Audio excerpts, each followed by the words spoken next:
Welcome back. You're listening to the panel discussion, Cloud-Driven Data Insights in Government, sponsored by Microsoft on Federal News Radio 1500 AM and federalnewsradio.com. I'm your host, Jason Miller. Our guests today are Don Adcock, the Acting Chief Information Officer for the Energy Department, Greg Garcia, the Executive Director for the Army Information Technology Agency, Bajinder Pal, the Chief Information Officer for the Federal Trade Commission, and Derek Charlesbaugh, a Senior Solutions Specialist for Microsoft Federal.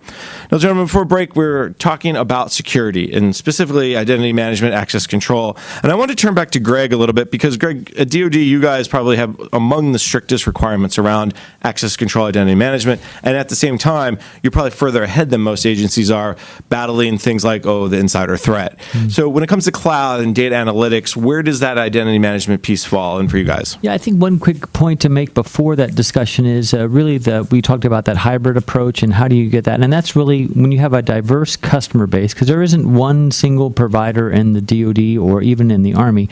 You have to build trust in what you do in the cloud and what you do with big data analytics. So one of the things we talked about is how you do on-premise, off-premise, and then the migration. So just for ITA within the Pentagon, we've stood up a multi-tenant for unclassed and classified, basically a cloud presence within our installation processing node within the Pentagon to give that distinctive edge in the ability to have multi-tenants on a single infrastructure on-premise for both classified and unclassified information. We're also trying to corral all those public websites that are really on a demilitarized zoned area, so we can get them in a demilitarized zone area and then push them to the commercial cloud for that publicly available data. There's dozens and dozens of people that own all these particular applications or services, and that's one of the challenges. How do you corral a confederation or federation or a dissimilar group that has similar needs? And that's one of the things that DepSecDef is trying to do, is how do you coalesce a willingness to embark on these technologies with proven success. And that gets back to the security question and identity. One of the unique challenges we have is for the Army is the disconnected mode and the mobile mode. So I may not be connected to the network, but how do I save, store, and process information? And then when I do connect to that network, either through desktops, mobile devices, phone devices, how do I push that information on there? One of the things we talked about is the CAC or the new security card, but what happens when I'm using a secure phone or just a commercial phone that doesn't have a CAC reader or a card reader? You'll have to think about soft certs. How do you manage that security environment, not only with tokens, but with also soft tokens, and how do they merge together, and how do you have access? It gets back to that identity management and the levels of access you get to big data. Not everybody gets to see the entire picture. You've got to segregate that by classification, by need to know, and by processing area. But you do have to be able to look across domains and within domains to make those right decisions. Is there a step you guys are taking by bringing the nodes down to the classified, unclassified levels? Are there technologies that you can talk to, obviously, that doesn't get into the sensitivities that are enabling that access control identity management piece beyond what we know about, that we know that to log onto your computer network, you need your CAC card? Right.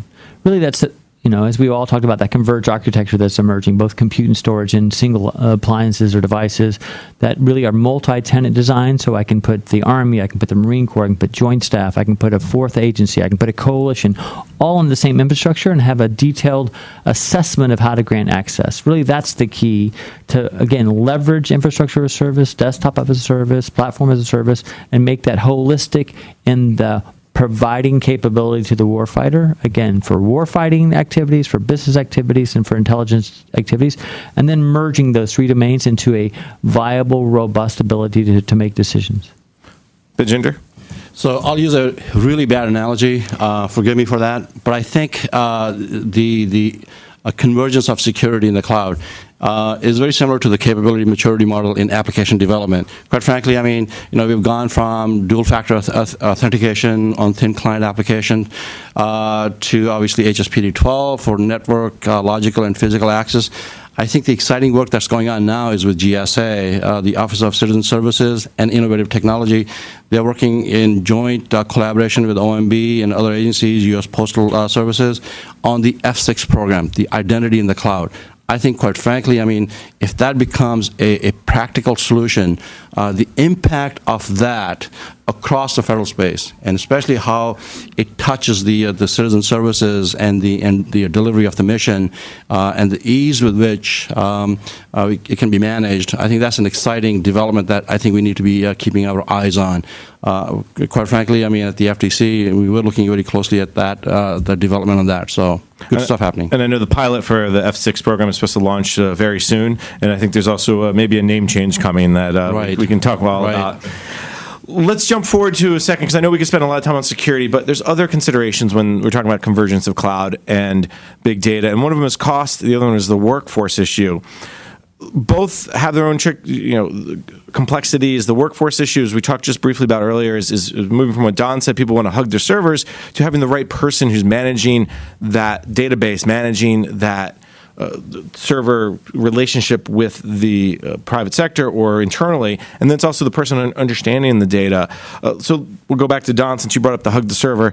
Are you finding that your workforce needs to shift as well? Absolutely. One of the things that again I see in this transition to a knowledge-based society, if you will. First and foremost, to sort of tackle what you're asking me head on. Last year, I created a new data officer, a chief data officer for the department.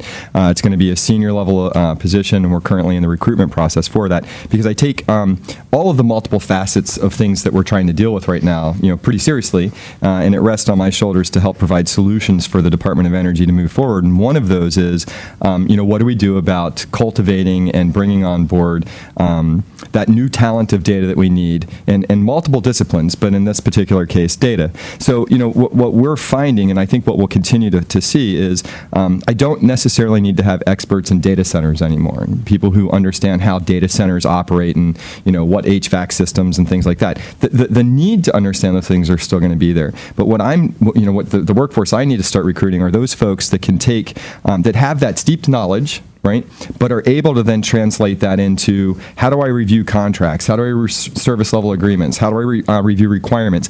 And are the things that we're putting into all of those different documents, be it either if we're going to provide a government-based solution or an industry-based solution, is it right? Does it make sense? And then more importantly, once it's established, have we put in the right things to make sure that we run, maintain, operate, and continue to refresh it correctly? So I'm looking for, a joke, and I not to offend, but you tend to think of maybe a data center person as being somewhat, introverted, doesn't have to interact with many people. You can put them in the data center and it's okay.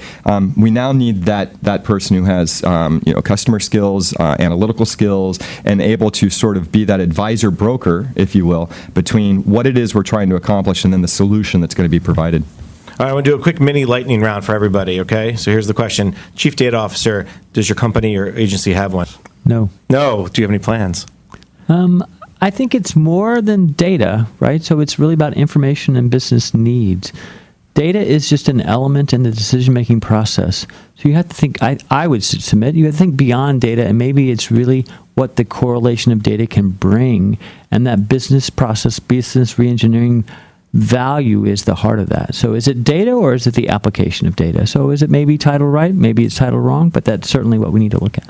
Well, I'm excited for the rise of the CDO, and I'm giving you all a preview of my plans for next year. Bijinder, from a CDO perspective, you started the conversation, I think, a little bit, talking about, it's not so much, again, going back to Greg's point, the data, it's how that data is being used. And Don brought up an interesting point about customer service, and I'm hearing CIOs talk more and more about that customer service. That's where the data is the biggest impact. And I imagine your CDO or whoever you're hiring or you have hired has to have that viewpoint. Absolutely. I mean, I think at the end of the day, any IT organization has to service customers, internal and external. Obviously, FTC, I mean, being the Consumer Protection Agency, we touch citizens, quite frankly. And I mentioned earlier, I said information architecture. This is really what we need to do. One of the key for us is to look at structured and unstructured data and develop a sound taxonomy. Managing the volume of data obviously is not an issue because technology is becoming cost effective from a cloud perspective. But the context of the data and rationalization of data is extremely important. So that's one of the key challenges for us that we will be working at.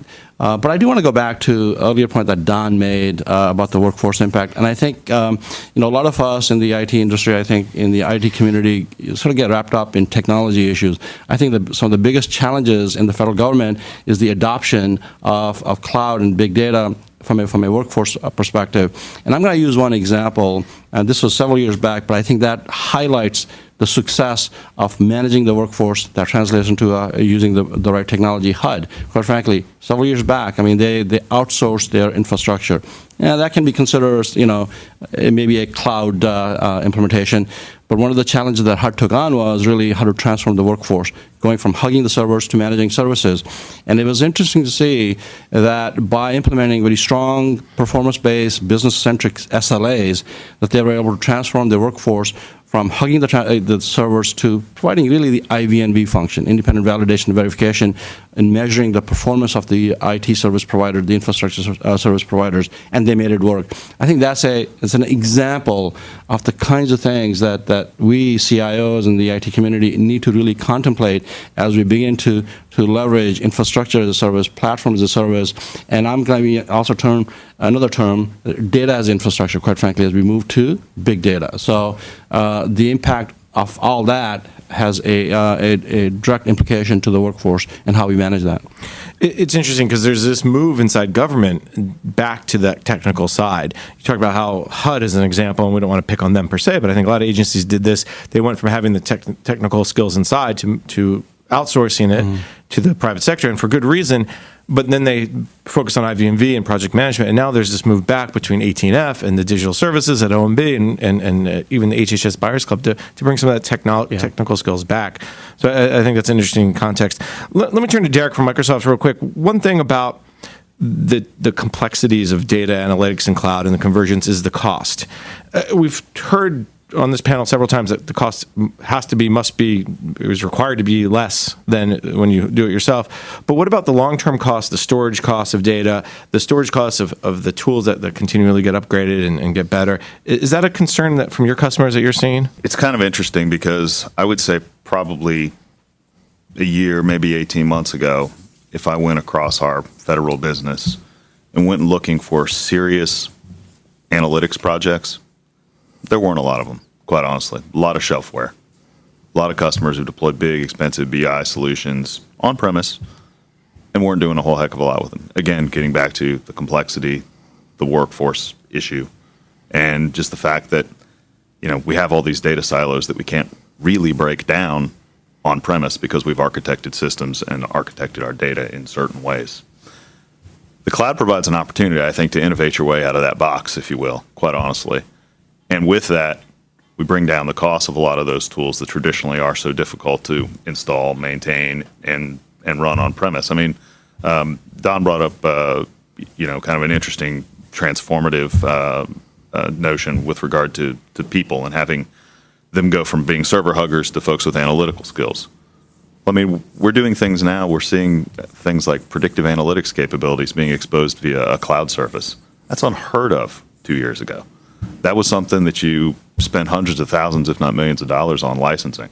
Now you can consume those kind of services on demand from the cloud. So I think it's the goal of companies like ours and some of our other industry competitors to really, again, bring down those costs, lower the barriers of entry, and not necessarily force the hands of federal agencies to go out and find new people to do these things.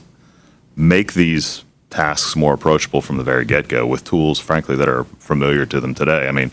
The biggest BI tool in the world, just do a little Microsoft self-promotion for a second, is Excel. And at the end of the day, that's where a lot of our efforts have been focused, we got Excel across pretty much every desktop in the federal government. Why not provide those capabilities there rather than introduce new tools that introduce training issues and that type of thing? Don, you wanted to jump in? I do. So I just want to touch on something that you said that I found, last year and maybe even the year before I was sort of grappling with as we looked at cloud and analytical type tools and cloud services. You stated, and we all sort of shook, there's this understanding or thought that the solutions must be less. They must cost less. And I think sort of the approach I take now is, look, yes, cost is a factor, but it's one of many. And at the end of the day, it may not cost us less. Right? We have to look at what we're trying to solve here. We have to take a multi-prong sort of look at this. You know, in the OCIO, we have 9 guiding principles, if you will. 2 of them talk about things that I sort of am getting at here. One is that we're going to make smart investment decisions, and every investment will go through an investment process.